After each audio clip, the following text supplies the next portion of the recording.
జేజే news కు స్వాగతం. నేను జ్యోతి. ముందుగా హెడ్లైన్స్ చూద్దాం. స్పుత్నిక్ వి వ్యాక్సిన్ ఒక్కో డోసు ఇండియాలో 995 రూపాయలకు లభ్యం ప్రకటించిన రెడ్డి ల్యాబొరేటరీస్. ఒకే వ్యాక్సిన్ కు రకరకాల ధరలు నిర్ణయించడంపై పెద్ద ఎత్తున విమర్శలు. ఈ నెల 16 నుంచి 31 వరకు ఉచిత వ్యాక్సిన్ల పంపిణీ చేయనున్న కేంద్రం. ఆక్సిజన్ స్టోరేజీ మరింత పెంచడానికి చర్యలు తీసుకుంటున్నాం. ఏపీ వైద్య ఆరోగ్య శాఖ మంత్రి ఆళ్ల నాని వెల్లడి. రఘురామపై 124A, 153A, 505 సెక్షన్ల కింద కేసులు నమోదు. అరెస్టు చేసిన AP CID. Drug pharma doctor Reddy's Sputnik V vaccine ఒక్కో డోసు ఇండియాలో 995 రూపాయల 40 పైసలకు లభ్యమవుతోందని ప్రకటించింది. స్థానికంగా సరఫరా దేశంలో మొదలైతే ధర తగ్గే అవకాశాలు కూడా ఉన్నాయి. దిగుమతి చేసుకుంటున్న స్పుత్నిక్ వి మొదటి కన్సైన్మెంట్ ఈ నెల 1న ఇండియాకు వచ్చింది. దీనికి కసౌలీలోని సెంట్రల్ డ్రగ్స్ ల్యాబొరేటరీ ఈ నెల 13న రెగ్యులేటరీ క్లియరెన్స్ ఇచ్చింది. స్పుత్నిక్ వి తదుపరి కన్సైన్మెంట్ రాబోయే రోజుల్లో ఇండియాకు రానుంది. క్రమంగా స్పుత్నిక్ వి భారతీయ ఉత్పత్తి భాగస్వాముల నుంచి కూడా సరఫరా మొదలవుతుంది. దిగుమతి చేసుకున్న వ్యాక్సిన్ డోసు ధర గరిష్ట రిటైల్ ధర 948 రూపాయల వరకు ఉంటుంది. ఒక్కో డోసు 5% GST అదనం.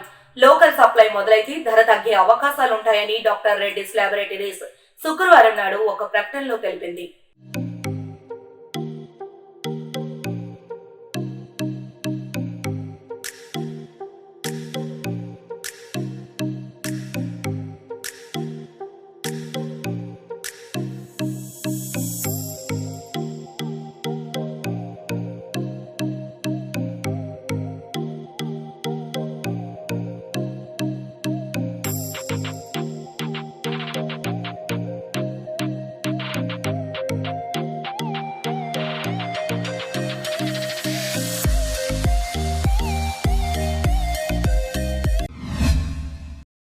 ఒకే వ్యాక్సిన్ కు రకరకాల ధరలు నిర్ణయించడంపై పెద్ద ఎత్తున విమర్శలు వస్తున్న తరుణంలో కేంద్ర ప్రభుత్వం శుక్రవారం కీలక ప్రకటన చేసింది.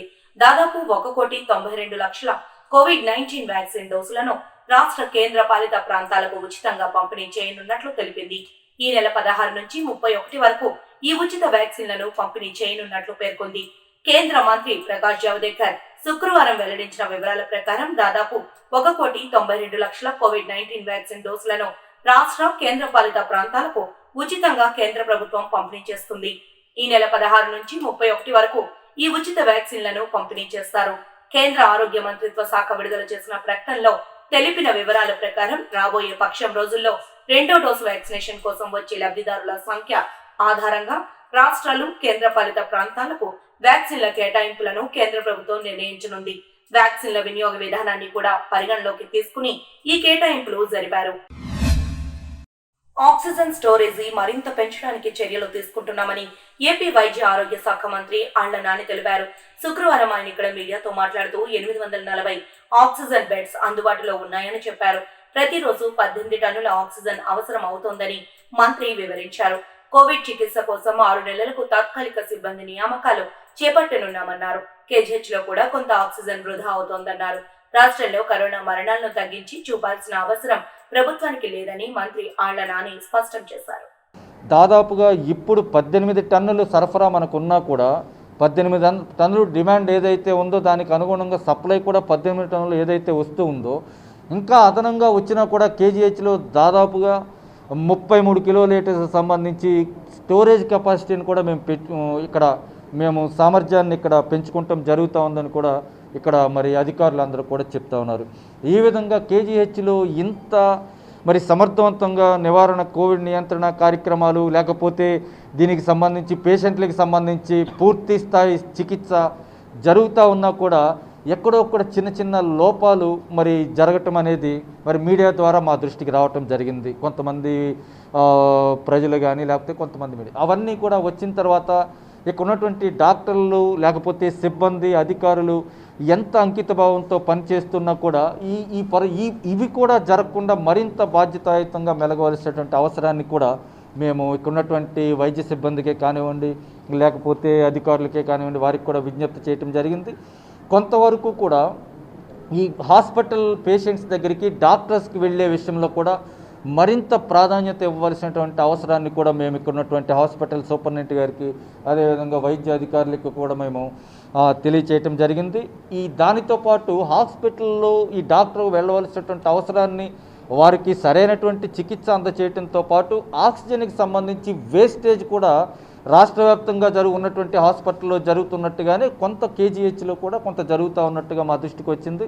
ఎప్పుడైతే మెడికల్ ఆఫీసర్స్ కానివ్వండి, కన్సర్న్డ్ ఎవరైతే పర్సన్స్ ఉన్నారో వారు కూడా అక్కడ పేషెంట్ని కొంచెం ఎడ్యుకేట్ చేయటం, లేకపోతే వారు వాష్రూమ్కి వెళ్ళినప్పుడు, భోజనాలు చేస్తున్నప్పుడు, రాత్రి పడుకున్నప్పుడు ఆ మాస్కులు తీసి పక్కన పెట్టడం మాత్రమే కాకుండా దానికి ఉన్నటువంటి రెగ్యులేటర్ని కూడా కరెక్ట్గా ఆపరేట్ చేసే విధంగా కూడా వారికి తెలియచెప్పే విధంగా ఇవన్నీ చేయాలంటే అక్కడ వార్డుల్లోకి వెళ్ళి పేషెంట్లకి సంబంధించి వారి ఆరోగ్య పరిస్థితిని పరిశీలన చేసే నర్సులు కానివ్వండి, డాక్టర్స్ కానివ్వండి రెగ్యులర్గా వాళ్ళ దగ్గరికి వెళ్ళటం మాత్రమే కాకుండా దానికి సంబంధించి ఆక్సిజన్ మేనేజ్మెంట్లో కూడా వారు కూడా భాగస్వాములు అవుతారని చెప్పి అవ్వాలని చెప్పి వారికి కూడా మేము నిర్దేశించడం జరిగింది. ఈ విధంగా కేజీహెచ్కి సంబంధించి ఎక్కడైనా పేషెంట్లకు సంబంధించి వారికి చికిత్సకు సంబంధించి ఏదైనా చిన్న విషయాలు చిన్న లోపాలు ఉన్నా అవన్నీ కూడా సరిచేస్తూ మరింత సమర్థవంతమైనటువంటి నాణ్యమైనటువంటి చికిత్స కోవిడ్ పేషెంట్లకు అందించే విధంగా చర్యలు తీసుకోవాలని కూడా కోరటం జరిగింది ఈ సమావేశంలో పూర్తి స్థాయిలో.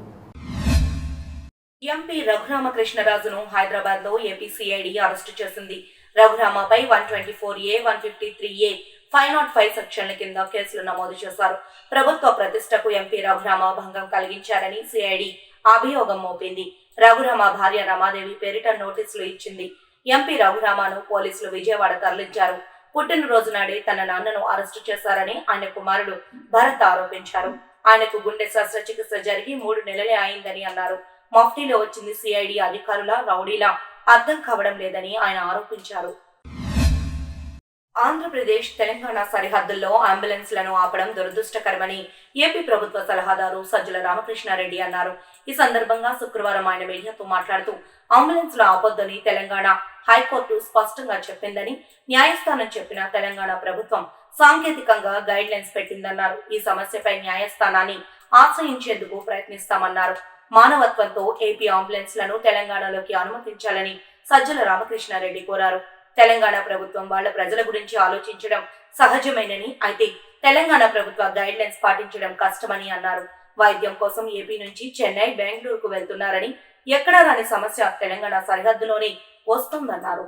అక్కడ ఏ హాస్పిటల్లో ఉందో తెలియకుండా నేరుగా వెళ్ళిపోవడం అంటే రిస్క్ కొని తెచ్చుకోవడమే, ప్రాణం మీదకి ఇంకా ప్రాబ్లం తెచ్చుకోవడమే. అది కూడా ఈ బాధితులు ఎవరైనా ఉంటే వాళ్ళు కానీ వాళ్ళ కుటుంబం వాళ్ళు ఆలోచించాలా. అందుకు తగిన ఇదుందలో చూసుకొని పోవాలి తప్ప రష్ కావద్దని, ఇది రిజాల్వ్ అయ్యేంత వరకు కూడా రష్ కావద్దని విజ్ఞప్తి చేస్తున్నాం. ఈ విషయంలో మా పార్టీ పరువు నుంచి వీళ్ళందరూ కూడా హెల్ప్ చేస్తున్నారు. శాసనసభ్యులు అందరూ కూడా బార్డర్స్ అక్కడ ఉన్న చోట మిగిలిన చోట్ల కూడా అవేర్నెస్ పెంచడానికి చూస్తున్నారు. సో దీన్ని కొంత రిజాల్వ్ అయ్యేంత వరకు కూడా హడావుడిగా పోవద్దు అనేది వీళ్ళకి విజ్ఞప్తి చేస్తున్నాం. అలాగే అనవసరంగా ఇష్యూ పెద్దది చేయకుండా కొద్ది రోజులు రిజాల్వ్ అయ్యేంత వరకు కూడా మోర్ మానవత్వంతో ఆలోచించి ఇలా వచ్చే అంబులెన్స్లను అలౌ చేయాలని కూడా విజ్ఞప్తి చేస్తున్నాం తెలంగాణ ప్రభుత్వానికి. కరోనా వైరస్ సెకండ్ వేవ్ ఢిల్లీపై మొన్నటి వరకు తీవ్ర ప్రభావాన్ని చూపించింది. అయితే ఇటీవల ముఖ్యమంత్రి అరవింద్ కేజ్రీవాల్ తీసుకున్న నిర్ణయాలతో ఇప్పుడిప్పుడే కేసులు తగ్గుముఖం పడుతున్నాయి. ఈ క్రమంలో సీఎం అరవింద్ కేజ్రీవాల్ కీలక ప్రకటన చేశారు. కోవిడ్ కారణంగా కుటుంబంలో సంపాదించే వాళ్లను కోల్పోయిన కుటుంబాలకు ఆర్థిక సాయం చేస్తామని ముఖ్యమంత్రి ప్రకటించారు. అదేవిధంగా కోవిడ్ బారిన పడి తల్లిదండ్రులను కోల్పోయిన పిల్లలకు ఉచిత విద్య అందిస్తామని వెల్లడించారు. ఈ మేరకు శుక్రవారం నాడు వర్చువల్ మీడియా సమావేశంలో ఆయన మాట్లాడారు. ఢిల్లీలో లాక్డౌన్ సత్ఫలితాలను ఇస్తోందని, కొత్త కోవిడ్ కేసుల సంఖ్య 8,500కు తగ్గిందని, పాజిటివిటీ రేటు సుమారు 12% చేరిందని ఆయన పేర్కొన్నారు. आज सब लोग बात कर रहे हैं कि दिल्ली वासियों ने इतने कम समय में कोरोना के केस कम कैसे कर लिए। ये केवल और केवल दिल्ली वासियों के अनुशासित आचरण की वजह से हुआ है। लेकिन लड़ाई अभी जीती नहीं गई है, लड़ाई अभी बाकी है। अभी भी 8,500 केस आए हैं, इनको 0 तक ले जाना है। कोरोना को पूरी तरह खत्म करना है।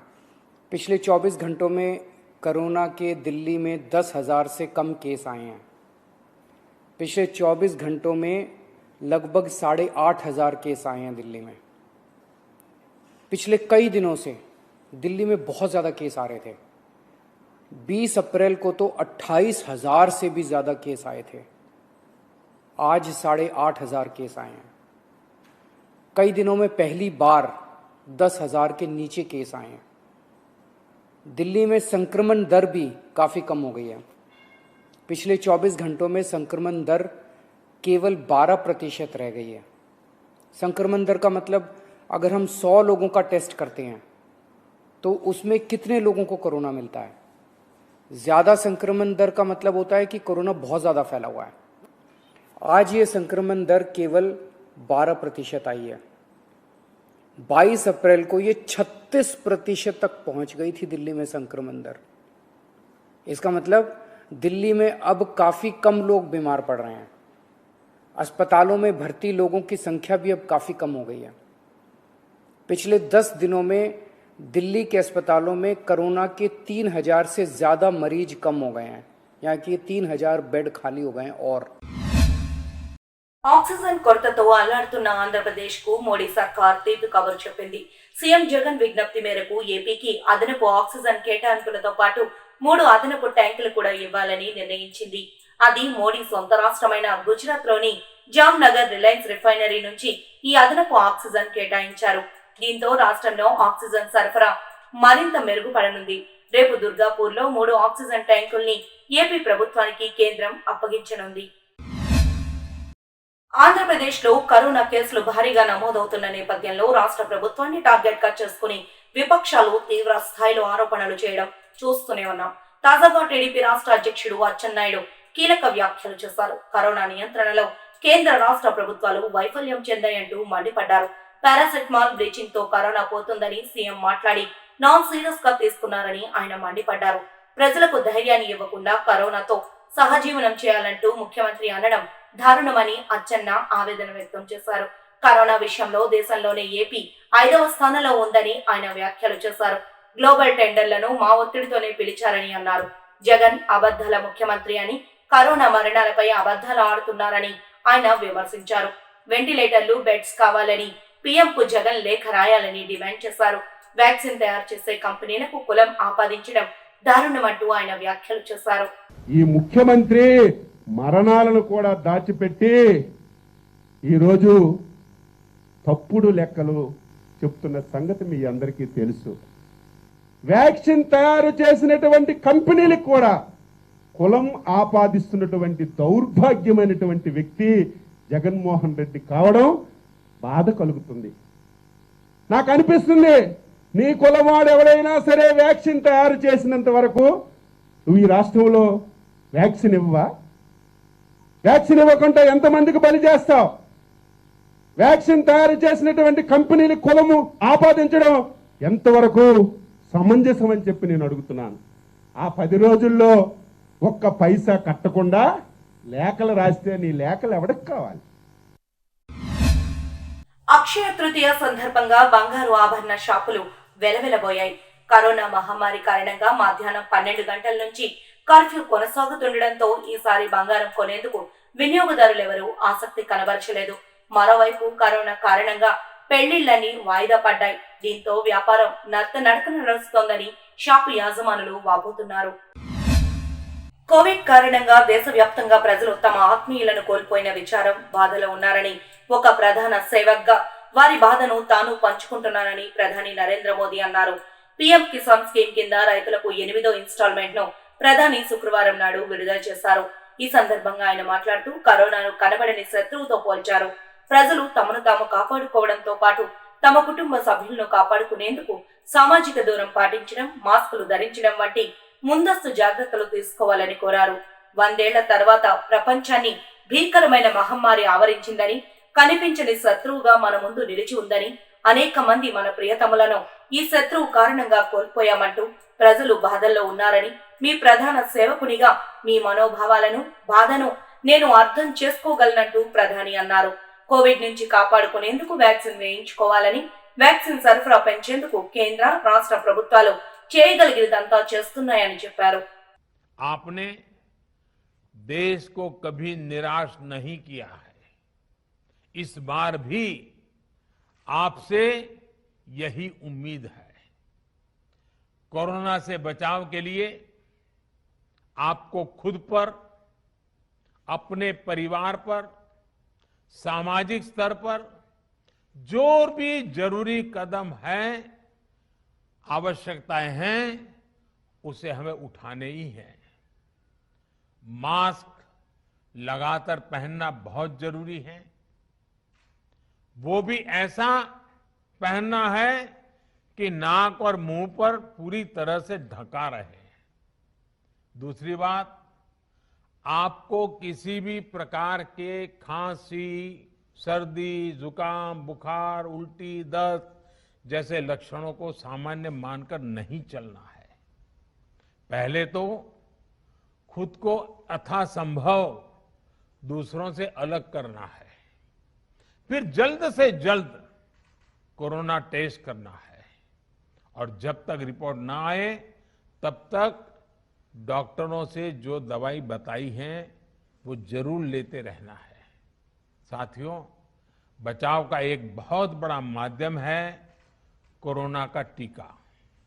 केंद्र सरकार और सारी राज्य सरकारें मिलकर ये निरंतर प्रयास कर रही हैं कि ज्यादा से ज्यादा देशवासियों को तेजी से टीका लग पाए। देश भर में अभी तक करीब 18 करोड़ वैक्सीन डोज दी जा चुकी है। देश भर के सरकारी अस्पतालों में मुफ्त टीकाकरण किया जा रहा है। इसलिए जब भी आपकी बारी आए तो टीका जरूर लगवाएगा। ये टीका हमें कोरोना के विरुद्ध सुरक्षा कवच देगा, गंभीर बीमारी की आशंका को कम करेगा। हाँ, टीका लगाने के बाद भी मास्क और 2 गज की दूरी के मंत्र को अभी हमें छोड़ना नहीं है।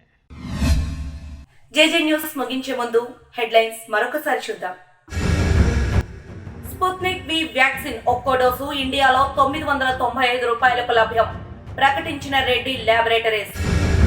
ఒకే వ్యాక్సిన్ కు రకరకాల ధరలు నిర్ణయించడంపై పెద్ద ఎత్తున విమర్శలు. ఈ నెల 16 నుంచి 31 వరకు ఉచిత వ్యాక్సిన్ల పంపిణీ చేయనున్న కేంద్రం. ఆక్సిజన్ స్టోరేజీ మరింత పెంచడానికి చర్యలు తీసుకుంటున్నాం. ఏపీ వైద్య ఆరోగ్య శాఖ మంత్రి ఆళ్ల నాని వెల్లడి. రఘురామపై 124A, 153A, 505 సెక్షన్ల కింద కేసులు నమోదు. అరెస్టు చేసిన ఏపీ సిఐడి. జేజే న్యూస్ ఇంతటితో సమాప్తం. నమస్కారం.